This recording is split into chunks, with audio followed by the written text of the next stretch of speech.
Hi అండి. Welcome to JS diaries. ఈరోజు వీడియోలో పొటాటో ఫ్రైని క్రిస్పీగా, టేస్టీగా చేసి చూపిస్తాను.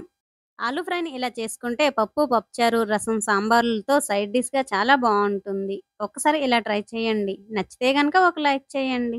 ముందుగా హాఫ్ కేజీ బంగాళదుంపలను నీట్‌గా పీల్ చేసుకొని తీసుకోవాలి. ఇలా తీసుకున్న బంగాళదుంపలను వీడియోలో చూపించిన విధంగా ఈ సైజులో ముక్కలుగా కట్ చేసుకొని తీసుకోవాలి. ఈ సైజ్ అనే కంపల్సరీ కాదండి. కొంచెం చిన్నవైనా, పెద్దవైనా పర్లేదు. తర్వాత ఒక బౌల్‌తో వాటర్ తీసుకొని, ఒక స్పూన్ రాళ్ళుప్పును వేసి, ఉప్పును కరిగించుకోవాలి. ఉప్పు కరిగాక కట్ చేసి పెట్టుకున్న బంగాళదుంప ముక్కలను వేసి, సాల్ట్ వాటర్‌లో పొటాటో ముక్కలను ఒకసారి మిక్స్ చేసుకొని, మూత పెట్టుకొని 5, 6 నిమిషాల పాటు పక్కన పెట్టుకోవాలి. ఇలా సాల్ట్ వాటర్‌లో ఏసి 5, 6 నిమిషాలు పక్కన పెట్టుకోవడం వల్ల పొటాటో ముక్కలు విడిపోకుండా క్రిస్పీగా చాలా బావుంటాయి. 5, 6 నిమిషాల తరువాత మూత తీసి పొటాటో ముక్కలను ఇలా పట్టుకొని ప్రెస్ చేస్తే కొంచెం మెత్తబడి ఉంటాయి. ఈ టైంలో ఉప్పు నీటి నుంచి పొటాటో ముక్కలను తీసి మంచినీటితో ఒకసారి క్లీన్ చేసుకొని పక్కన పెట్టుకోవాలి.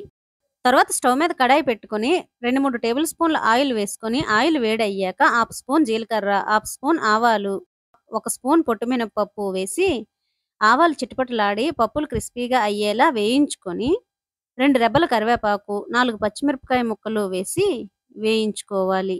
ఇలా 1 నిమిషం పాటు వేయించుకున్నాక వడకట్టి పెట్టుకున్న పొటాటో ముక్కలను వేసి 1 నిమిషం వేయించుకొని పావు స్పూన్ పసుపు, లైట్‌గా ఉప్పుని యాడ్ చేసుకోవాలి. ఎందుకంటే పొటాటో ముక్కలను ఉప్పు నీటిలో వేసాం కాబట్టి లైట్‌గా ఉప్పు నీటిని సోక్ చేసుకుంటాయి. కాబట్టి ఇక్కడ ఉప్పుని లైట్‌గా యాడ్ చేసుకుంటే సరిపోతుంది.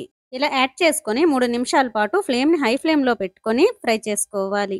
3 నిమిషాల తర్వాత ఒక పెద్ద ఆనియన్ ముక్కలను వేసి మొత్తం కలిసేలా మిక్స్ చేసుకొని మూత పెట్టుకొని మధ్య మధ్యలో కలుపుకుంటూ పొటాటో ముక్కలు మెత్తబడేంత వరకు మగ్గించుకోవాలి.